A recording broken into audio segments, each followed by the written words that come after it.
படம் சஸ்பென்ஸ் த்ரில்லரா இருக்கு. சஸ்பென்ஸ் த்ரில்லர்னாலே ஏகப்பட்ட ட்விஸ்ட் இருக்கும். அந்த மாதிரி உங்களோட லைஃப்ல ஏதாவது பெரிய ட்விஸ்ட் அந்த மாதிரி ஏதாவது நடந்திருக்கா? நிறைய ட்விஸ்ட் தான். எனக்கு புரியல. இல்ல ஆந்தரோட மீனிங் தெரியாம போயிருப்பாங்க. நாங்க அதோட அது புரிஞ்சுங்க. அது என்ன மீனிங், அது எதுக்காக வச்சிருக்கோம்? ஆந்தர் அப்படின்னு சொல்லும்போது அது வந்து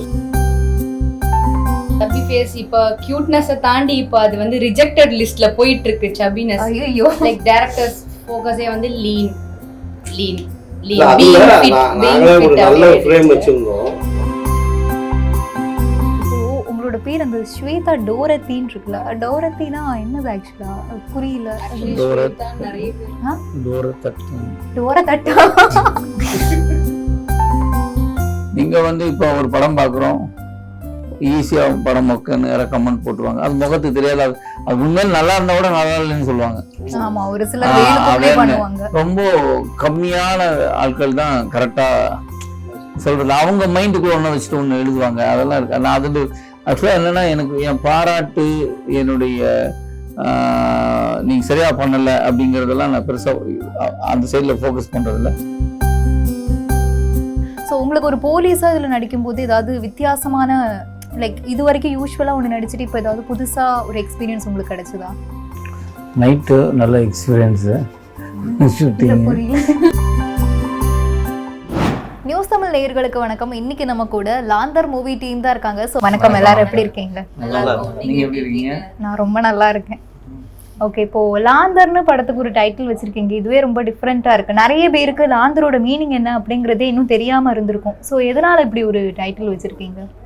இல்ல ஆந்தரோட மீனிங் தெரியாம போயிருப்பாங்க. நாங்க அதோட அது புரிஞ்சுங்க. அது என்ன மீனிங், அது எதுக்காக வச்சிருக்கோம்? ஆந்தர் அப்படின்னு சொல்லும்போது அது வந்து ஒரு சிம்பாலிக்கான ஒரு டைட்டில் தான். டைரக்டா படத்துக்கு ஒரு டைட்டில் வேணுமா வேணாமாங்கும் போது எத்தனையோ படங்கள்ல வந்து டைட்டிலுக்கும் படத்துக்கு சம்மந்தமே இல்லாமல் வச்சிருப்பாங்க. ஆனால் நான் என்ன நினச்சேன் அப்படின்னா, இது வந்து ஒரே ஒரு நைட்டில் நடக்கிற கதை. ஸோ நைட்டில் யூஸ் பண்ணக்கூடிய ஒரு பொருள் தான் லாந்தர். அந்த லாந்தர் பகலை நம்ம எங்கேயும் யூஸ் பண்ண முடியாது. அதனால லாந்தர்னு ஒரு யூனிக்காக இருக்கட்டும். யாரும் அங்கே ரிஜிஸ்டர் பண்ண போகும்போது போட்டிக்கு வர மாட்டாங்க.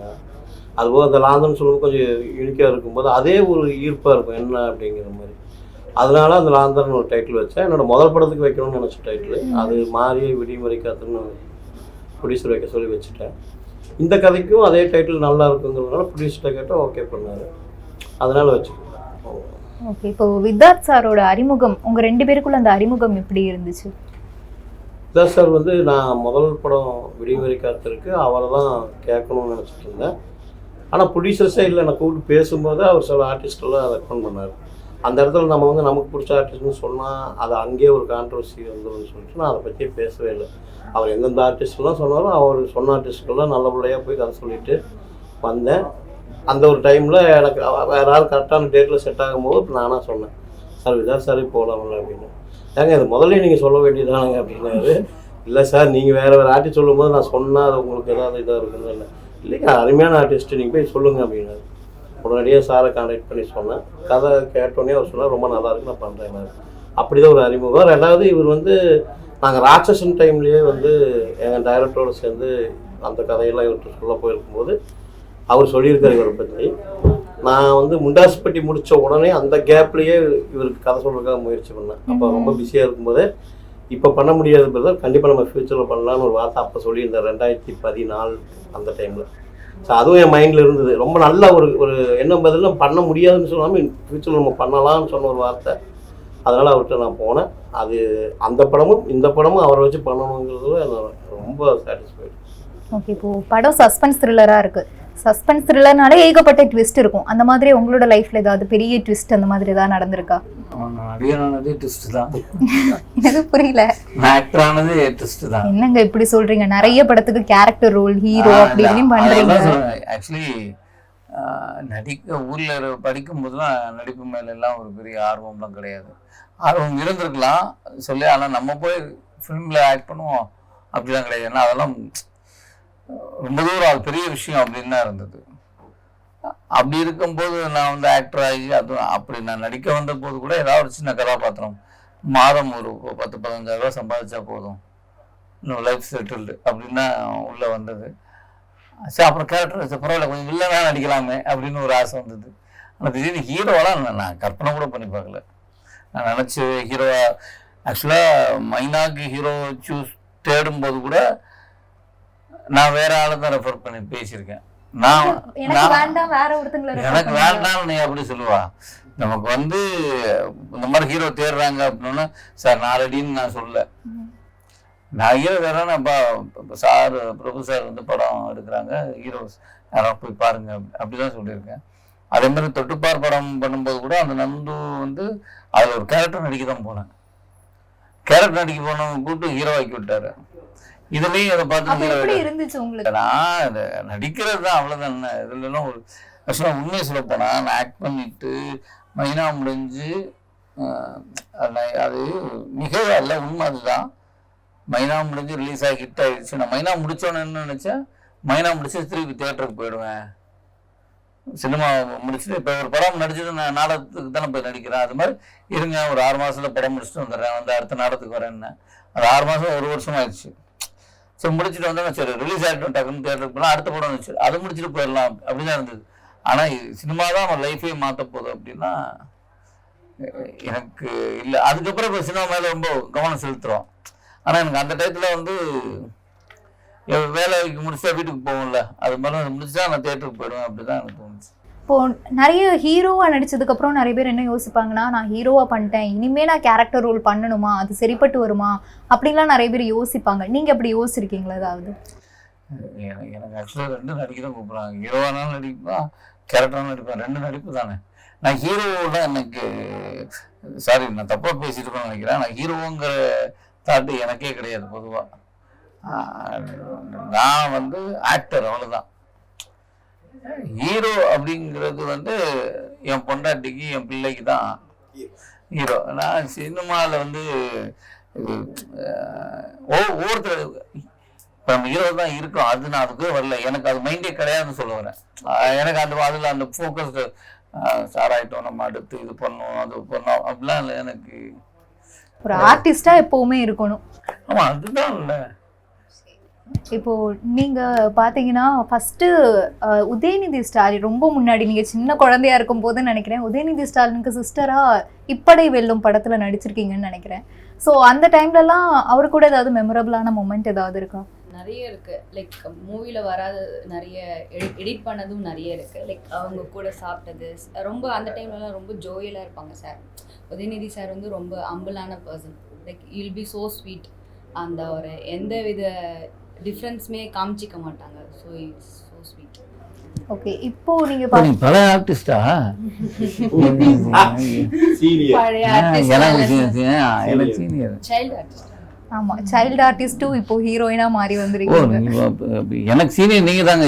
என்ன போட்டு பேசுறீங்க சீனியர்? ஆமா, இல்ல இல்ல நீ குழந்தையா நடிச்சாலும் சீனியர் இல்ல. அவன் சொல்லுவான், நான் பிறந்த போதே எங்க அம்மா வயிற்றுல நடிச்சிட்டேன், உங்களுக்கு சீனியர் அப்படின்னு தவிச்சு வந்தேன். அது அவர் சொல்றாருல, இப்ப நான் ஆக்டர் ஆகணுங்கிறது நான் முடிவு பண்ணதுங்க, எங்க அப்பாவோட ஆசைலாம் இல்லைங்க. ஆனா அவர் தலைவர் வந்து அவங்க அப்பாவோட ஆசை. ஆம்பளை பையன் பெத்த உடனே அப்பயே அந்த அப்பா ஆசை நிறைவேற்றணும்னு முடிவு பண்றது ஒர்க் பண்ணிட்டு தான் இருந்தது. அப்புறம் அப்பாவோட ஆசைக்காக தான் வந்தேன். 9 வருஷமா கஷ்டப்பட்டு தான் வந்தேன். ஓகே, இந்த இத்தனை வருஷம் 40 வருஷம் 9 வருஷம் தானே சொன்னேன். அப்போ ஓகே, அப்போ இப்போதான் லைக் நீங்க இப்போ க்ரோயிங் ஆர்டிஸ்டா இருக்கீங்க. இத்தனை நாள் நிறைய ஸ்ட்ரகிள்ஸ் எல்லாமே ஃபேஸ் பண்ணியிருப்பீங்க. அந்த டைம்ல உங்களுக்கு ஒரு சப்போர்ட்டா யார் இருந்தாங்க? அப்பா சொன்னாங்கன்னா இவ்வளோ ஸ்ட்ரகிளையும் ஃபேஸ் பண்ணீங்களா, இல்ல உங்களுக்கும் அதுல ஏதாவது? எனக்கு ஃபர்ஸ்ட்லாம் இன்ட்ரெஸ்ட், ஆரம்பத்தில் இன்ட்ரெஸ்ட் இல்லாம தான் இருந்தது. அப்புறம் அப்பாவோட இதெல்லாம், அப்பா எனக்காக ரொம்ப கஷ்டப்பட்டிருக்காரு, அதெல்லாம் பார்த்து தான் அவருக்காக பண்ணணும். அப்புறம் நான் இன்ட்ரெஸ்ட் எடுத்து பண்ணி கூத்துப்பட்டு எல்லாம் போய் எல்லாம் ஜாயின் பண்ணி அப்பெல்லாம் பண்ணி வந்தது தான் இது. ஆக்சுவலாக ரொம்ப டிஃப்ரெண்ட்டாக இருக்கு. ஏன்னா வீட்டில் வந்துட்டு சினிமாலாம் வேண்டாம், ஒழுங்காக வேலைக்கு போ அப்படின்னு சொல்லுவாங்க. ஆனால் அப்பா வந்துட்டு நீ சினிமாவுக்கு போ அப்படின்னு சொல்கிறதுலாம் இன்னும் சொல்ல போனால் நிறைய பேருக்கு இப்படிலாம் அமையாதா அப்படின்னு சொல்லி பிளெஸ்ஸிங்ஸாக நினைப்பாங்க. அது ஆரம்பத்து காலத்தில் அவர் வந்து முதல்ல அவர் அசிஸ்டன்ட் டைரக்டராக இருந்தார். முதல்ல அப்பா அந்த ஃபீல்டில் இருந்தார். அதுக்கப்புறமா வெளியே வந்துட்டார். அவருக்கு ஆசை என்னை அப்படி பிக் ஸ்க்ரீனில் பார்க்கணும் அப்படின்னு அவருக்காக பண்ணினதான் எனக்கு இன்ட்ரெஸ்ட் எடுத்து இப்போ படங்கள் பண்ணிட்டு இருக்கேன். நீங்கள் ஆனால் ஸ்டார்டிங்கில் என்னவா ஆகணும்னு நினச்சிங்க? நான் படித்ததே ஹோட்டல் மேனேஜ்மெண்ட் தான். ஒரு ரெஸ்டாரண்ட் வைக்கணும், ஹோட்டல் வைக்கணும்னு தான் ஆசை. அது கண்டிப்பாக வைப்பேன். ரெண்டாவது இப்போ வந்து ஆக்டர், இப்போ ஃபுல் அண்ட் ஃபுல் சினிமாவில் தான் இருக்கேன் ஃபுல்லாக. இந்த படத்துல உங்களோட ரோல் என்னவா இருக்கு? ஒரு முக்கியமான ரோல். எல்லாம் எங்கள் 4 பேருக்குமே வந்து ஒரு நல்ல லீட் ரோல் தான், சூப்பர் கேரக்டர் தான். இதுலேயே ஒரு கேரக்டர் பண்ணுறேன். இப்போ உங்களோட பேர் அந்த ஸ்வேதா டோரத்தின்னு இருக்குல்ல, டோரத்தினா என்னது ஆக்சுவலா புரியல. Actually, டோரா- ஸ்வேதா நிறைய பேர் டோரத்தட்டா நான் கூட கியூட்டா டோரா அப்படின்லாம் சொல்லலான்ட்டு வந்தேன், நீங்க டோரத்தட்டுன்னு. Like Swetha is a common name, அதனால I have added Dorothy. Okay, நீங்களா add Specific reason பண்ணீங்களா? அந்த மாதிரிலாம் இல்ல. Dorothy means happiness, so I have added it. எந்த லாங்குவேஜ்ல இப்படி? It's a French Christian name actually it is. சரி, இப்போ நீங்க வந்துட்டு ஃபீட்பேக்ஸ் அண்ட் கிரிட்டிசிசம்லாம் எப்படி ஹேண்டில் பண்றீங்க? இப்போ ஒரு படம் பார்த்துட்டு சூப்பரா பண்ணிருக்க அப்படின்னு சொன்னா ரொம்ப ஹாப்பியா இருக்கும். அதே இதை இன்னும் நீ பெட்டரா பண்ணிருக்கலாம் அப்படின்னு சொன்னா கொஞ்சம் கஷ்டமா இருக்கும். அந்த ஃபீட்பேக்ஸ்லாம் எப்படி ஹேண்டில் பண்ணுவீங்க? நீங்கள் நாடகம் பண்ணும்போது இங்கே வந்து மூவியில் வந்து அவ்வளவு நெகட்டிவ் விமர்சனம் வரலன்னு நினைக்கிறேன். அதில் நான் பார்க்காம இருக்கலாம், எனக்கு அது தெரியல. நாடகங்கள் பண்ணும்போது நிறைய ஸ்ட்ரைட்டாக விமர்சனம் வந்து ஒரு நாடகம் முடித்தோன்னா ஆடியன்ஸ் கூட ஒரு கலந்துரையாடல் இருக்கும். அப்போ வந்து வச்சு கிளியெல்லாம் கிழிச்சிருக்காங்க நம்மளை.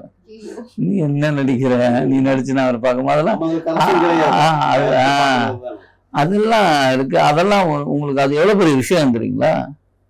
ஆக்சுவலாக உண்மையான விமர்சனம் அது. ஏன் அப்படின்னா ஒருத்தரை பார்த்து ஸ்ட்ரைட்டா என்ன நடிக்கிற அப்படின்னு கேட்கணும்னா அது ட்ரூத்தா இருக்கும். இப்போ அது ஆனா இப்போ நீங்க ஒரு நீங்க பெரிய celebrity தெரியாம இருக்கீங்க. போயிட்டு என்ன நடிக்க அப்படின்னு அங்க வேணா சொல்லிட்டு போயிடலாம். ஒருத்தரை பார்த்து முகத்துக்கு நேரம் சொல்றதா இருந்தா அவங்க அக்கறைகிற உண்மையை தான். உங்களை அசிங்கப்படுத்தணுங்கிறது அவங்க வேலை இல்லை. உங்களுக்கு அது ஒரு பெரிய லெசன், அது பெரிய டீச்சிங். அது நீங்க வந்து இப்போ ஒரு படம் பார்க்குறோம், ஈஸியா படம் மொக்கன்னு கமெண்ட் போட்டுருவாங்க. அது முகத்துக்கு தெரியாது. அது உண்மையில நல்லா இருந்தா கூட நல்லா இல்லைன்னு சொல்லுவாங்க. ஆமா, ஒரு சிலர் வேணும்னே பண்ணுவாங்க. ரொம்ப கம்மியான ஆட்கள் தான் கரெக்டா சொல்றது. அவங்க மைண்டுக்குள்ள ஒன்று வச்சுட்டு ஒன்று எழுதுவாங்க. அதெல்லாம் இருக்கு. நான் அது ஆக்சுவலாக என்னன்னா, எனக்கு என் பாராட்டு, என்னுடைய நீங்க சரியா பண்ணலை அப்படிங்கிறதெல்லாம் நான் பெருசா அந்த சைடில் ஃபோக்கஸ் பண்றதில்ல. 200% என்னை விட சிறந்த விமர்சகர் வேறு யாரும் இல்லைன்னு நான் நம்புவேன். என்னுடைய விஷயங்கள நான் ரொம்ப நல்ல விமர்சனம் பண்ணுவேன். நான் சரியா பண்ணலைன்னா ரொம்ப சரியா பண்ணலன்னு அது என்னோட ஒர்க் பண்ண இயக்குநர்களுக்கு தெரியும். நான் அவங்க நல்லா இருக்குன்னு எல்லாரும் உலகமே சொல்லி எல்லாம் நல்லா சொன்னா கூட இல்லைங்க இதை நான் இப்படி பண்ணிருக்க கூடாது, இது இப்படி பண்ணிருக்கணும் என்னால் பண்ண முடியும். இப்போ ப்ரீவியஸாக அஞ்சாமை படத்தில் நீட் ரிலேட்டடாக ஒரு ஸ்ட்ராங்கான மெசேஜ் சொல்லியிருந்தீங்க. ஸோ இந்த படம் வந்துட்டு பேசிக்காக ஒரு மெசேஜ் சொல்லக்கூடிய ஒரு படமா, இல்லை என்ன மாதிரியான ஒரு எக்ஸ்பீரியன்ஸ் ஆடியன்ஸ்? இது மெசேஜ் படம் கிடையாது. இது வந்து ஒரு பக்கா ஒரு என்டர்டைன்மெண்ட் மூவி, ஒரு த்ரில்லர் ஜானரில் எடுக்கப்பட்ட ஒரு விஷயம். இதில் கருத்து இருக்கா இல்லையாங்கிறது நீங்கள் எடுத்துக்கிறது பொறுத்து இருக்கு. ஆனால் இது கருத்து சொல்கிற படம் கிடையாது. இது ஒரு அவர் எழுதின ஒரு அழகான ஒரு கதை. அதை வந்து ஒரு நல்ல விஷுவல் சென்ஸில் ரொம்ப அழகாக ஒரு ஆர்கியூமெண்ட்டாக ரொம்ப அழகாக எடுத்திருக்காரு. நீங்கள் ஒரு கமர்ஷியல் படத்தை ஒரு தியேட்டரில் பார்க்கலாம். அப்படி தான் அது. அந்த படத்தை பற்றி நான் ஒன்று வாங்கிட்டு நான் பண்ணது, இயக்குனர்கிட்ட வேற என்னவா எடுத்துன்னு கேட்டிங்கன்னா அவர் சொல்லக்கூடாது. இப்போ குரங்கு பொம்மை மாதிரி ரொம்பவே வித்தியாசமான படங்கள் நிறைய கொடுத்துருக்காரு. ஸோ இந்த படம் அவருக்கு அந்த மாதிரி ஒரு டிஃப்ரெண்ட்டான ஒரு மூவியாக இருக்கும்னு நீங்கள் அஷூரன்ஸ் கொடுப்பீங்களா? கண்டிப்பாக கொடுப்பேன். ஏன்னு கேட்டிங்கன்னா அவர் ஒரு ஐபிஎஸ் அதிகாரியாக ஃபஸ்ட் டைம் பண்ணுறாரு. எல்லாத்துக்குமே பொதுவாக எல்லா ஹீரோஸுமே ஐபிஎஸ்னுன்னா அவங்க என்னென்ன பண்ணுவாங்கன்னு எனக்கு நல்லாவே தெரியும். முதல்ல கையை வந்து நல்லா சுருட்டி இங்கே வச்சுக்குவாங்க. அப்புறம் கை இப்படி தூக்கும் போதே அந்த இது வரணும், இப்படியே சில விறப்பான தன்மை அப்படியெல்லாம் வச்சுக்குவாங்க. நான் இவர்கிட்ட அந்த ஐபிஎஸ் கதையை சொல்லும்போது முதல்ல நான் சொன்ன விஷயம், எந்த இடத்துலையுமே நீங்கள் அந்த ரொம்ப ஸ்ட்ராங்கான போலீஸ் அதிகாரியே இருக்கக்கூடாது சார்.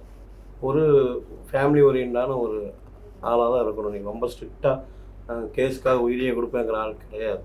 உங்களுக்கு ஃபேமிலியும் வேணும் அப்படிங்கிற மாதிரி தான் சொல்லியிருந்தேன். அதான் வந்து அவர் ரொம்ப கேஷிங்காக எடுத்துக்கிட்டார். நான் ஒரு இடத்துல கூட அவருக்கு வந்து நடிப்பெல்லாம் சொல்லித்தரல. கதை சொன்னதோட சரி, கேரக்டர் சொன்னதோட சரி, கேரக்டர் கூட எப்படி நீங்கள் வரணும்னு கூட நான் சொல்ல.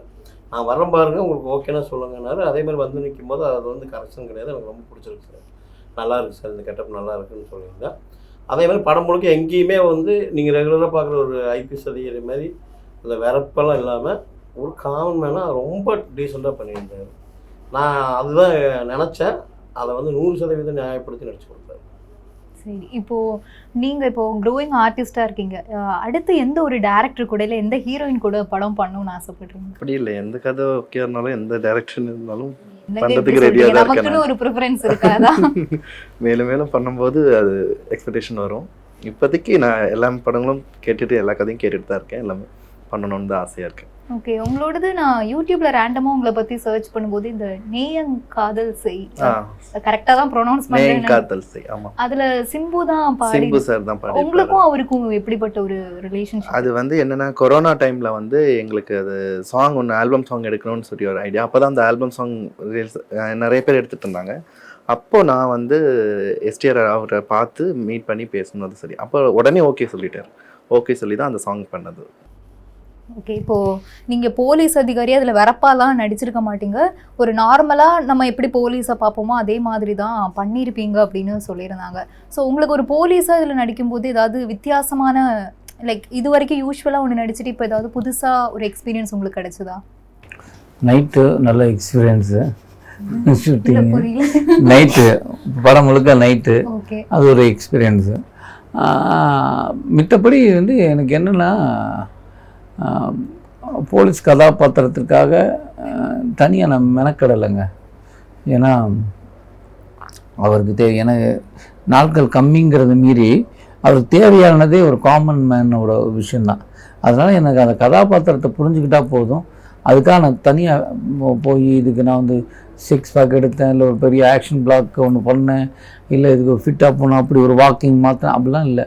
ரொம்ப சாதாரண ஒரு இயல்பான ஒருத்தன், அவனுக்கு ஒரு பிரச்சனையை எப்படி ஹேண்டில் பண்ணுறான்னு. அதனால் ஆல்மோஸ்ட் இயக்குனர் என்ன எதிர்பார்க்குறதோ அது செய்கிறது தான். நீங்கள் இப்போ ஃபஸ்ட்டு சொன்னீங்க அது என்னோட வேலை இல்லை, வசூல் ரீதியாக வெற்றி பெருமா பெறாதான்னு பார்க்குறது அப்படின்னு சொன்னீங்க. ஆனால் ஒரு கேரக்டர் ரோலில் நடிக்கும் போது வேற, பட் ஹீரோவாக பண்ணும்போது அந்த டோட்டல் பிரச்சனை உங்கள் மேலே தான் இருக்கும். அதனால அந்த இடத்துல இருக்குல்ல, உங்களுக்கு தெரியுது இல்லை, நம்ம அதை பற்றி யோசிக்கிறது இல்லை. நல்ல படமாக இருக்குது, வெற்றி இடை இல்லை, அதை பற்றி எல்லாரும் சொல்லுவாங்க. நான் அதை பற்றி யோசிக்கிறது இல்லை. என்னென்னா அதுக்கு ஒரு டீம் இருக்குங்க, ப்ரமோஷன் ஒரு டீம் இருக்குது, ப்ரொடியூசர்ஸ் இருக்காங்க, அது ஒரு அவங்க வேலை அது. அதெல்லாம் நீங்கள் ஒரு படம் இப்படி தான் படம் பண்ணணும்னு பார்த்தீங்கன்னா நீங்கள் நினச்ச படத்தை எடுக்கவே முடியாது. அப்போ தான் நீங்கள் சொல்கிறீங்களா, இன்னொருத்தருக்கு வருமான ரீதியாக என்ன படம் பண்ண போகிறோம், என்னை நான் எப்படி அடையாளப்படுத்திக்க போகிறேன். ஒவ்வொருத்துக்கும் தன்னை அடையாளப்படுத்திக்கிறதுக்கு ஒரு வாய்ப்பு இருக்குது.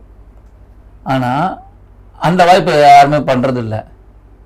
என்னை இவங்க இப்படி பார்க்கணும்னு முடிவு பண்ணி அது வியாபார ரீதியாக மாற்றுறதா மற்றவங்களோட இருக்குது. எனக்கு அப்படி இல்லை.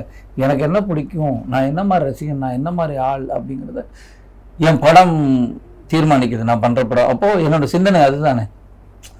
எனக்கு இது வந்து மக்கள் வந்து எப்படி கொண்டாடுவாங்க, இது பெருசாகும். நீங்கள் எவ்வளோ பெரிய ரொம்ப ரேருங்க, ஒரு மெயினாக ஸ்டார்ஸ்லாம் விட்டுருங்க. அதுக்கப்புறம் இருக்கிற ஸ்டார்ஸ்லாம் பார்த்தீங்கன்னா ஹிட் இருக்கும், ஃப்ளாப் இருக்கும், ஹிட் இருக்கும், ஃப்ளாப் இருக்கும். அவங்களாம் ஃப்ளாப் கொடுக்கணும்னு நினைப்பாங்க. அவ்வளோ அவங்களோட ஃபோக்கஸ் இதை வெற்றி அடையணும். அது இன்னும் ப்ரெஷர்.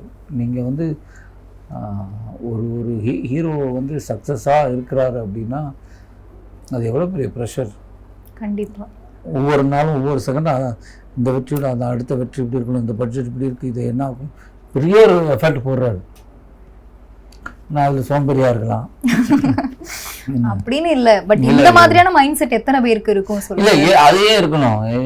கண்டிப்பாக என்ன மாதிரி இன்னொருத்தர் இருக்கக்கூடாது, நான் இன்னொருத்தர் மாதிரி நான் இருக்கக்கூடாது. நான் ஒவ்வொருத்தருக்கும் ஒவ்வொரு அடையாளம் இருக்குல்ல. இது எனக்கான விஷயம் என்னென்னா, நான் சினிமா பார்த்து வளர்ந்தது, எனக்கு பிடித்தது, அதில் இருக்கேன், அது மக்களுக்கும் பிடிக்குது. அதனால படம் பண்ணிகிட்ருக்கோம். மக்களுக்கு நம்மளை பிடிக்காமல் போயோ படம் ஒரு படம் பண்ணுறேன்னா அப்போ எனக்கு படமும் வராது, விட்டுருவோம். அதுவும் ஒரு காலத்தில் நடக்க தான் செய்யும். அப்படின்ட்டுலாம் எல்லாமே எல்லாம் ஒரே இதில் இருக்க வேண்டிய அவசியம் இல்லை, இருக்கவும் இருக்காது. இப்போ இருக்கிறவரை ரசிக்கிறவரை நம்ம பிடிக்கிறவரை நம்ம சினிமா பண்ணிகிட்ருப்போம். அப்புறம் இருக்கு அப்பா கேரக்டர், மாமா கேரக்டர், கதாபாத்திரங்கள்லாம் வந்து ஒரு ஹீரோ சொல்லுவாங்க, ஒரு ஹீரோ மெட்டீரியல்னு சொல்லுவாங்க. அந்த கேட்டகரியில் இருக்கிற விதாஸ் சார் வந்து எனக்கு தெரிஞ்சு நான் சொல்கிறேன், எந்த ஒரு கதையுமே அதில் அவர் வெறும் அதை மட்டும் பார்க்குறதே இல்லை. அவர் ரோல் பார்ப்பார், கூட கோ ஆர்டிஸ்டாக நடிக்கிறவங்களோட ரோல் எப்படி இருக்குது அதையும் பார்க்குறாரு. எனக்கு தெரிஞ்சு இப்போ முதல் படத்தில் பார்த்தீங்கன்னா ஒரு ஆர்டிஸ்ட் ஒன்று நடிக்க வந்தார். அவருக்கு அது வேலை இல்லைன்னா கூட இவர் என்ன பண்ணாருன்னா கார் எடுத்துகிட்டு வீட்டிலேருந்து கிளம்பி ஆஃபீஸுக்கு வந்து அந்த ஆர்டிஸ்ட்டுக்கு ஒரு நடிப்பு சொல்லித்தர்றாரு. ஓ சூப்பர். நான் அதை நினச்சி பார்த்தேன், இது இவருக்கு தேவையாது, யார் செய்வோம் அந்த வேலையை? அவங்கவுங்க ஸ்கோர் பண்ணிட்டு வேலை இருக்குன்னு போயிடுவாங்க. ஆனால் இவர் வந்து எடுத்துகிட்டு வந்து அவருக்கு நடிப்பு சொல்லி கொடுத்துட்ருக்காரு. காரணம் என்னென்னா, அவர் நம்ம கூட நடிக்க போகிற ஆர்டிஸ்ட்டு அவரும் நல்லா பர்ஃபார்ம் பண்ணணும். அதை வந்து ஸ்பாட்டில் சொல்லிட்டு இருந்தால் அவருக்கு இரிட்டேட்டிங்காக இருக்கும். அங்கே வந்து இப்படி பண்ணார், அப்படி பண்ண, இப்படி திரும்ப அப்படி திரும்பினா அவர் என்ன நம்மளை இப்படி பண்ணார். அதனால முன்னாடியே வந்து அவருக்கு நீ இப்படி பண்ணணும், இந்த கைகால் அசைவெல்லாம் கூட இப்படி இருக்கு. ஏன்னா அவர் ஒரு இது ஸ்டேஜ் ஆர்டிஸ்ட்னால அதில் அவர் வந்து ரொம்ப ஸ்பெஷலிஸ்ட். அந்த இதை வந்து சொல்லிக் கொடுக்குறாரு. நீ நிற்கிறது கூட இப்படி நீட்டில் நடக்கிறது கூட இப்படி ஒரு தலை திருப்பது கூட இப்படி திருப்பினா அவருக்கு சொல்லிக் கொடுக்குறாரு. நான் ஆச்சரியமாக பார்க்குறேன், இந்த காலத்தில் இப்படி ஒரு ஆர்டிஸ்ட். ஏன்னா அவங்கவுங்க ஸ்கோர் பண்ண தான் பார்ப்பாங்க. ஆனால் இவர் அதை செய்கிறாரு. அதனால தான் நான் சொன்னேன், இவர் வந்து இப்போ அவர் சொல்கிறது 100% நிஜம். ஒரு படத்தோட வெற்றி தோல்வி அவர் யோசிக்கிறதே இல்லை. கதை நல்லா இருந்தால், அவரோட கேரக்டர் நல்லா இருந்தால் அதை அவர் நல்லா பண்ணுறாருங்கிறது எனக்கு நல்லாவே தெரியும். நான் அந்த விடிவரை காத்துல கூட அதுலேயும் 4 பேர் ஈவனாக அந்த போஸ்டர் விக்ராந்த் வர்றாரு, கார்த்திக் குமார் வர்றாரு அப்படிங்கும்போது அவர் அதெல்லாம் ஒன்றும் கேர் பண்ணிக்கவே இல்லை. என் கேரக்டர் என்னங்க, நான் இப்படிங்களா, ஓகேங்க, நல்ல ஃப்ரெண்ட்லியாக பண்ணாங்க எல்லாருமே. இந்த கதையிலுமே பார்த்து அதாவது பரவாயில்ல, விக்ராந்த் மாதிரிலாம் ஆள் இருந்தாங்க. இதில் எல்லாருமே புதுசாக அவர் கூட நடிக்கிற எல்லாருமே, விபின் ஆகட்டும், சகான் ஆகட்டும், ஸ்வேதா ஆகட்டும், எல்லாருமே புதுசு. இவர் தான் சரி. அப்பவும் அதே தான், அதே இதோடு தான் அவர் அந்த படம் பண்ணார். இவங்கெல்லாம் அவங்களாவது பரவாயில்ல, இவங்க இன்னும் புதுசாக அப்படி இப்படிலாம் இல்லை. எனக்கு என்ன சார் சீன், என்ன சார் கேரக்டர்னு எப்படி பண்ணணும், அவங்களுக்கு அந்த ஸ்பேஸ் கொடுத்து வரும்னு அவருக்கு நல்லாவே தெரியும். இவருக்கு ஸ்பேஸ் இருக்குது, இவங்களுக்கு ஸ்பேஸ் இருக்குது, எல்லாமே அவருக்கு தெரியும். பரவாயில்ல, பண்ணி கொடுக்குறாரு. இப்போ மூட் ஸ்விங்ஸ்லாம் பேசிக்காகவே உமன்ஸ்க்கு நிறையவே இருக்கும். ஸோ அந்த ஷூட்டிங் ஸ்பாட்லேயா இருக்கட்டும், இல்லை நீங்கள் ஒரு இடத்துக்கு போகிறீங்க, அந்த இடத்துலாம் மூட் ஸ்விங்ஸ்லாம் வந்துச்சுன்னா எப்படி ஹேண்டில் பண்ணுவீங்க? கண்டிப்பாகவே மூட் ஸ்விங்ஸ் இருக்குது. பட் நடிக்கும் போது மூட் ஸ்விங்ஸ் அந்த மாதிரி எனக்கு இது வரைக்கும் எக்ஸ்பீரியன்ஸ் ஆனதில்லை. பட் கண்டிப்பாக மூட் ஸ்விங்ஸ் இருக்குது. ஒன்றும் பண்ண மாட்டேன், வீட்டுக்கு போய் சாப்பிட்டு தூங்கிடுவேன், அவ்வளோ சிம்பிள். ஆமாம், அதை தாண்டி வேறு ஒன்றும் பண்ண முடியாது. ஸோ அதனால் சாப்பிட்டு தூங்கிடுவேன். பட் ஷூட்டிங் எக்ஸ்பீரியன்ஸில் மூட் ஸ்விங்ஸ் எனக்கு கிடையவே கிடையாது. ஓகே, உங்களை ஸ்டார்டிங்கில் பார்த்ததுக்கும் இப்போ நேரில் பார்க்குறதுக்கும் ரொம்ப டிஃப்ரென்ஸ் இருக்குது. ரொம்ப சப்பியாக இருந்தீங்கன்னு நினைக்கிறேன் ஸ்டார்டிங்கில். எப்படி ஃபிட்னஸ்லலாம் ரொம்ப இதாக இருப்பீங்களா? I am completely gymming. So கம்ப்ளீட்டாக நம்ம டயட் கான்ஷியஸாக இருந்து தான் ஆகணும். Like already chubby face. So அதனால க்யூட்டாக இருக்கும் சப்பி ஃபேஸ். இப்போ க்யூட்னஸை தாண்டி இப்போ அது வந்து ரிஜெக்டட் லிஸ்ட்டில் போயிட்டுருக்கு சப்பினஸ். ஐயோ, லைக் டேரக்டர்ஸ் ஃபோக்கஸே வந்து லீன்.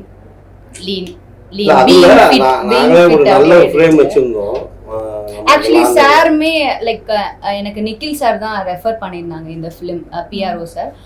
சாருக்கு ஃபோட்டோஸ் ஷேர் பண்ணும் போது, சார் வேண்டாம் சார், சப்பியாக இருக்காங்க சார், வேண்டாம் சார் தான் ஃபர்ஸ்ட் அவரோட ஆர்குமெண்ட்டாக இருந்தது. நிக்கில் சார் சொன்னாங்க, நீங்கள் ஜஸ்ட் நேரில் பாருங்கள், if okay we can go அப்படின்ற மாதிரி. சாருக்கு பார்த்த உடனே, அப்பா நீ சப்பியா இல்லைம்மா, ஓகே டன் அப்படின்னு தான் சொன்னாங்க ஃபர்ஸ்ட் ஆப்ஷன். அதுக்கப்புறம் தான் he started narrating me the story. அப்படியா தான் ஃபோட்டோக்கும் இதுக்கும் வித்தியாசம் இருக்கலாம். ஃபோட்டோவில் பார்க்கும்போது எனக்கு அப்படி தோணுன்னு, ஆல்ரெடி நான் ஒரு ஹீரோயினை ஃபிக்ஸ் பண்ணி, அது அந்த கடைசி டைமில் அவங்க ஸ்ரீலங்கன் கேளு, அவங்க அப்பா உடம்பு சரியில்லைன்னு சொல்லிட்டு அந்த அம்மா அங்கே கேர் எடுத்துக்கணுங்கிறதுனால வர முடியலன்னு ஒரே ஒரு மெசேஜ் தான் வந்தது லாஸ்ட் டைம். அதாவது பூஜைக்கு 2 நாள் முன்னாடி என்னடா பண்ணுறதுன்னு சொல்லிட்டு தான் இருக்கும்போது அப்புறம் நிக்கில் சார் ரெஃபர் பண்ணார். ஃபோட்டோ பார்த்துட்டு சார் ஏன் சார் சவ்வியா இருந்தா ஏன் பொதுவாகவே அது இண்டஸ்ட்ரியிலேயே பார்க்கும்போது நிறைய அதுக்கு இல்லை. நான் என்னன்னா, நம்ம ஒரு கேரக்டர் வச்சுருக்கோம்ல, அந்த கேரக்டருக்கு கொஞ்சம் அப்படி ஒரு நியாயமான ஒரு இது இருந்தால் நல்லா இருக்குங்கிறனால சொன்னேன். நேரில் பார்க்கும்போது அப்படி இல்லை, எனக்கு ரொம்ப பிடிச்சிருந்தது. பார்த்த உடனே நான் ஒன்று ஸ்கிரிப்ட் சொல்ல ஆரம்பிச்சிட்டேன். அதுலேயுமே இவங்களுக்கு வந்து நான் ஒரு ஃப்ரேம் ஒன்று வச்சுருந்தேன் படத்தில். அந்த ஃப்ரேம் வந்து யூஸ் பண்ண முடியல. ஏன்னா அந்த ஃப்ரேமில் வந்து அவங்க முகம் ரொம்ப புஷ்ஷுன்னு எனக்கு ஃபீல் ஆனங்காட்டி நான் வைக்க முடியல. ஆனால் அவங்க அம்மாவை கூப்பிட்டு நான் சொன்னேன், முதல்ல ஸ்வேதாவை கரெக்டாக பார்க்க சொல்லுங்கள், நல்ல பொண்ணு, நல்லா வரக்கூடிய பொண்ணு, ஆனால் சில இடங்களில் வந்து அந்த இது எனக்கு தெரியுது அப்படின்னு. ஏன்னு சொன்னேன்னா அவங்க ஃப்யூச்சருக்காக தான் நான் சொன்னேன். அது ஸ்வேதாட்ட சொல்ல, அவங்க அம்மாவை கூப்பிட்டு சொன்னேன். அவங்க அம்மா தான் கேர் எடுத்துக்கிறாங்க. அதனால் அவங்க அம்மாட்ட சொன்னேன், இந்த ஃப்ரேம் நான் வைக்கலான்னு ஆசைப்பட்டேன், நான் வைக்க முடியலமா, இந்த மாதிரி இருக்குது, அதனால் கொஞ்சம் ஃபோக்கஸ் பண்ண சொல்லுங்கள் அப்படின்னு சொன்னேன். ஸ்வேதாவும் அப்படி தான் வந்து ஒரே ஒரு காஸ்டியூம் தான் படத்தில் அவங்களுக்கு, வேறு எந்த காஸ்டியூமே கிடையாது. எந்த ஒரு ஹீரோயினுமே அப்படி ஒரு சூழ்நிலை வேறு மாதிரி சொல்லுவாங்க சார், ஏதாவது ஒரு ட்ரீம் மாதிரியாவது ஏதாவது ஒன்று வைங்க சார் கொஞ்சம் நம்ம இதாக, அதெல்லாம் அந்த பொண்ணு எதுவுமே சொல்லவே இல்லை. படத்தில் த்ரூ அவுட் உங்களோட ஒர்க் பண்ண எக்ஸ்பீரியன்ஸ் எப்படி இருந்துச்சு? நல்லா இருந்தது. எனக்கு ஃபர்ஸ்ட் மூவி தான் இது. எனக்கு ஃபர்ஸ்ட் மூவி மாதிரி தெரியல. எல்லாரும் கூடயும் ஆக்ட் பண்ணும்போது கோஆர்டிஸ்டும் நீங்க எப்படி எப்பவுமே இப்படிதான் ரொம்ப சைலண்டா இருப்பீங்களா? சைலண்ட் தான் நான். Silent killer. சைலண்ட் கில்லரா? நல்ல டைப் தான், விபினெல்லாம் நல்ல டைப் தான். ஏதாவது ஒரு சொல்லுவாங்க, "சார், சார்." மலையாளியா? மலையாளி மாதிரி தான். இல்ல பேசுறதுலயே தெரியுது. அது அவங்க பூர்வீகம் அப்படி இருந்தாலும் இங்கேயே பிறந்து வளர்ந்தாலும் எப்படியாவது கண்டுபிடிச்சு கேட்டுறீங்க. அது பேச்சிலேயே தெரிஞ்சு போகும் சார். So thank you sir. நன்றி, தேங்க்யூ. செய்திகளை உடனுக்குடனும் துல்லியமாகவும் தெரிந்து கொள்ள சப்ஸ்கிரைப் பண்ணுங்க.